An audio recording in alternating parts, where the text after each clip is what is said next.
Do you know Canadians owe over $180 billion on home equity lines of credit?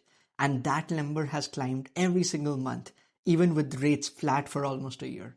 So clearly, everyone's using them. The question is, how does this thing actually work? And does it make sense for you? That's the video today. Plain language, no jargon, no pitch. Now, you've probably heard a HELOC described as a credit card attached to your house. That is the single most expensive misunderstanding in this entire topic. A HELOC is not a credit card, it is a mortgage. And the people who treat it like a credit card are exactly the ones who carry it forever.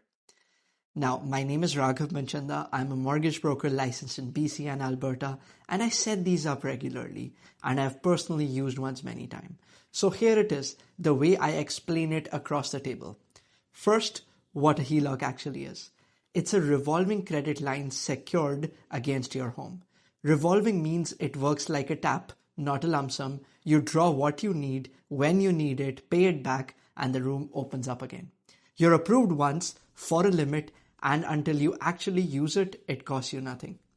But here's what surprises almost everyone. Legally, a HELOC is a mortgage. It's registered on your title, and your home is the security.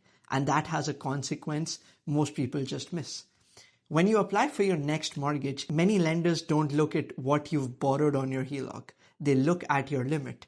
So you have a $200,000 line and you've only drawn $50,000. Plenty of lenders treat you as if you could max out the whole thing tomorrow because you could. I've seen barely touched HELOCs take 6 figures off someone's pre-approval. So size your limit to what you'll actually use, not the maximum the bank offers you. Okay, so how much can you actually get?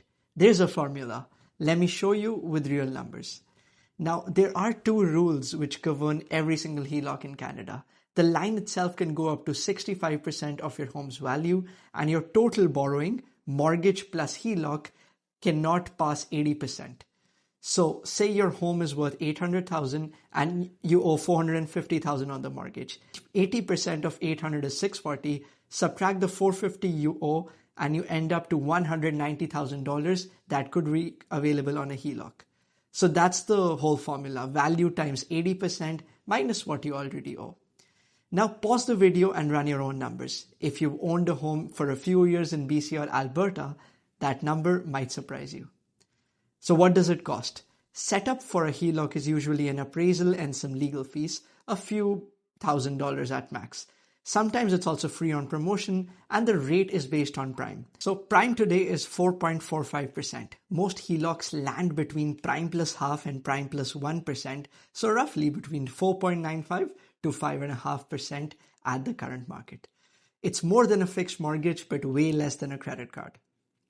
But the rate is not the thing you need to watch. The payment is. Because this is where HELOCs behave nothing like a mortgage.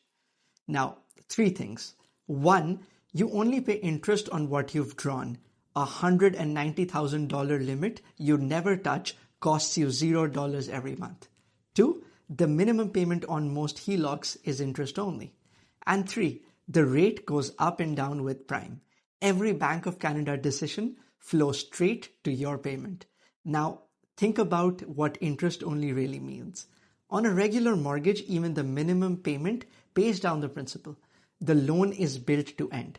On a HELOC, make the minimum payment for 5 years and you owe exactly what you owed on day 1. This product has no finish line. That's not a scandal, that's the design. And it's why the national balance keeps setting records.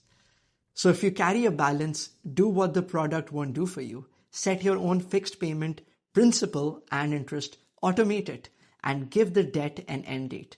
The finish line is your job. So what should you actually use one for? Let me rank them. The first one is emergency reserve. An approved unused HELOC costs nothing and beats a 21% credit card in a real emergency. Bonus, even on a paid off home, keeping a line registered means your title isn't sitting free and clear, which makes title fraud harder. Next up, renovations. Draw as the invoices come due instead of borrowing a lump sum upfront. This is what HELOCs were practically designed for. Another common use is bridge financing.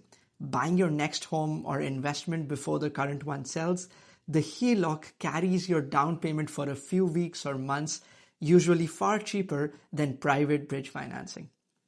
Now, another really common one is business cash flow. A lot of my self-employed clients use this constantly. Draw in the slow season, repay when the receivables land at prime plus half instead of unsecured business rates, which are way higher.